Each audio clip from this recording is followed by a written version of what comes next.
Olimpíadas, conquistou 2 medalhas de bronze e ainda é dono do recorde sul-americano na prova dos 100 metros rasos.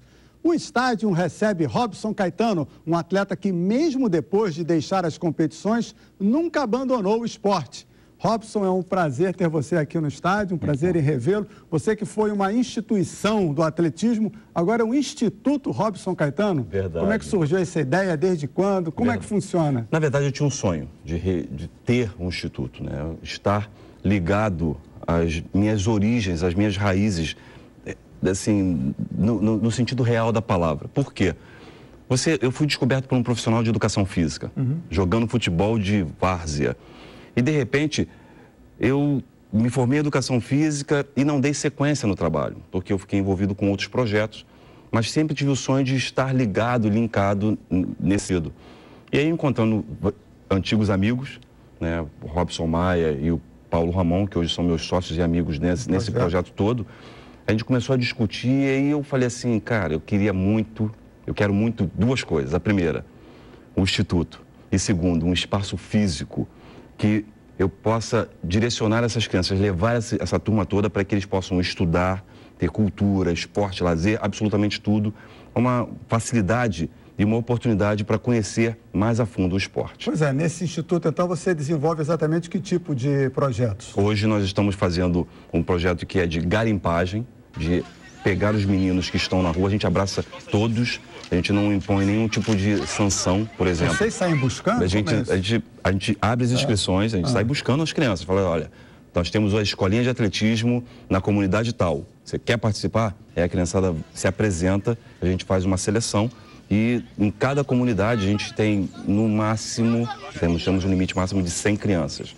E esse é o primeiro passo, que é o futuro campeão. E quantas unidades são? Nós temos hoje 10 unidades, 9 já... Cerca de 1.000 crianças já. Cerca de 1.000 crianças. Nós temos hoje, não temos 1.000 crianças, mas nós temos aproximadamente umas 800 crianças sendo atendidas já com esse projeto, porque a gente não consegue completar, né, todo o quadro com o projeto. Mas a gente está no caminho. Curiosamente, ou com uma curiosidade, tem muito Robson? Não vimos nenhum Robson Caetano, mas com certeza deve ter algum perdido por aí.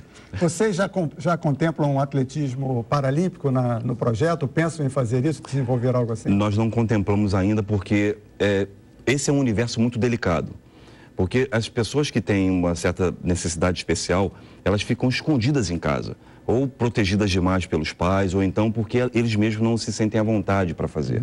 Então nós temos já, num dos nossos polos, que é o Batam, nós temos já crianças com necessidades especiais praticando e sendo contempladas nesse aspecto. No caso do projeto, vocês têm 2 subprojetos, vamos chamar assim, que é o Futuro Campeão e Vencer Caixa. Exatamente. E aí qual é a distinção de O Futuro Campeão é esse que eu estava falando agora, que é o de garimpar, né? A gente vai garimpando, vai achando, identificando os talentos.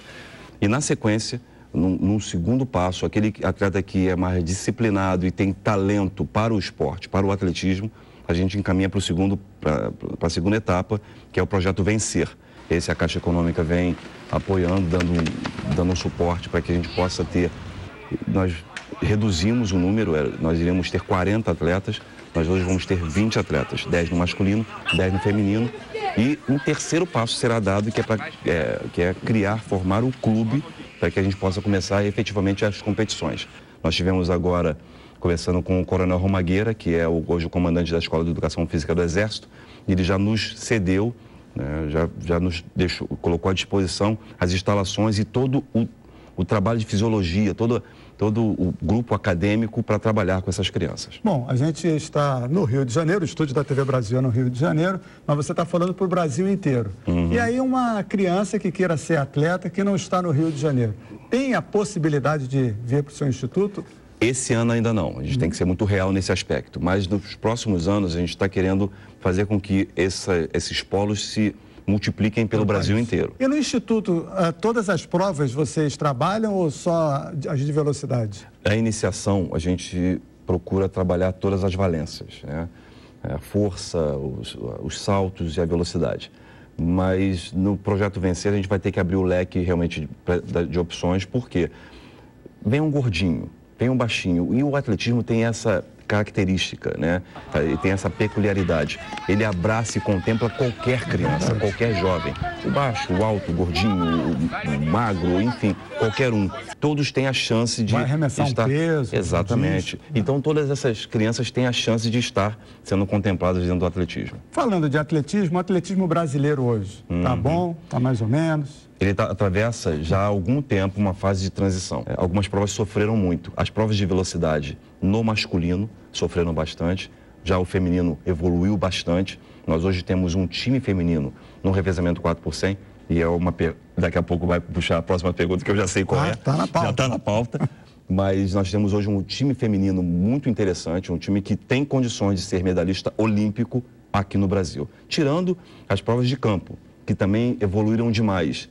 O que a gente via, ou que nós víamos nas décadas passadas, era um Robson Caetano surgindo, ele carregando o atletismo a duras penas nas costas e fazendo com que o nome do atletismo fosse lembrado e o nome do Brasil fosse respeitado através do atletismo dentro e fora do país. No Mundial agora de Moscou, nenhuma medalha.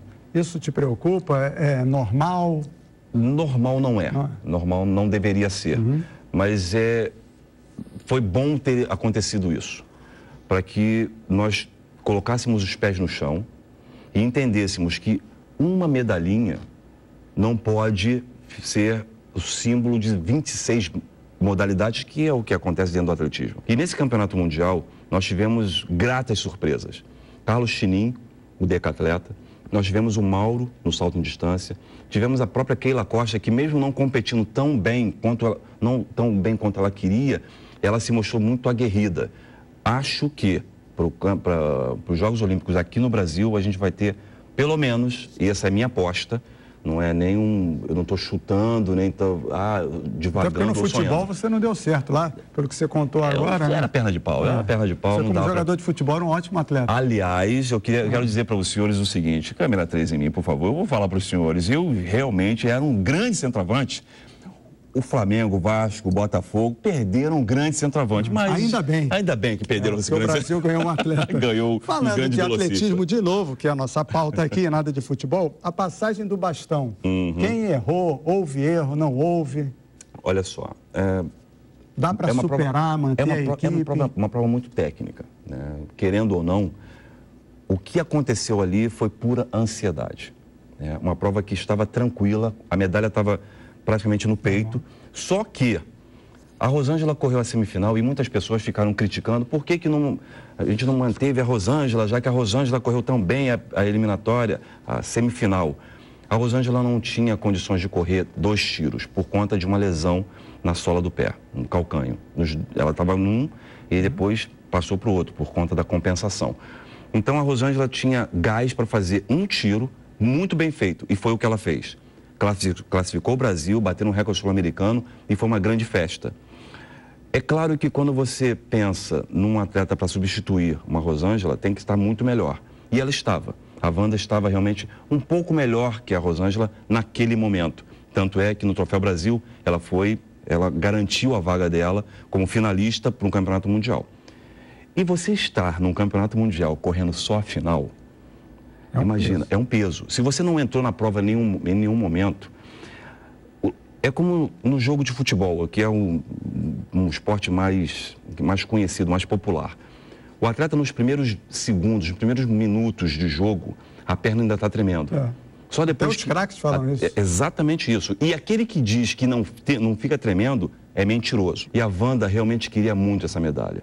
E acredito muito que não houve má fé da menina, ela realmente quis muito a medalha e pecou por ansiedade. Esse erro a gente acabou pagando perdendo a medalha e ficando muito frustrados, porque o Brasil inteiro começou a depositar as esperanças naquela medalha. Mas aí vem a gente volta naquela questão anterior. Se vem essa medalha, nós íamos ficar assim, deitado em berço esplêndido, achando que esse revezamento... E ali naquela prova ainda houve, parece um desconhecimento da regra, né? Que elas poderiam pegar o bastão e continuar, mas aí valeria. Não vale a pena. Eu acho que depois o atleta ali não pensa nisso. Quando o bastão cai, se você não atrapalha ninguém, você pode pegar o bastão e continuar, para fechar, né? Para terminar a prova.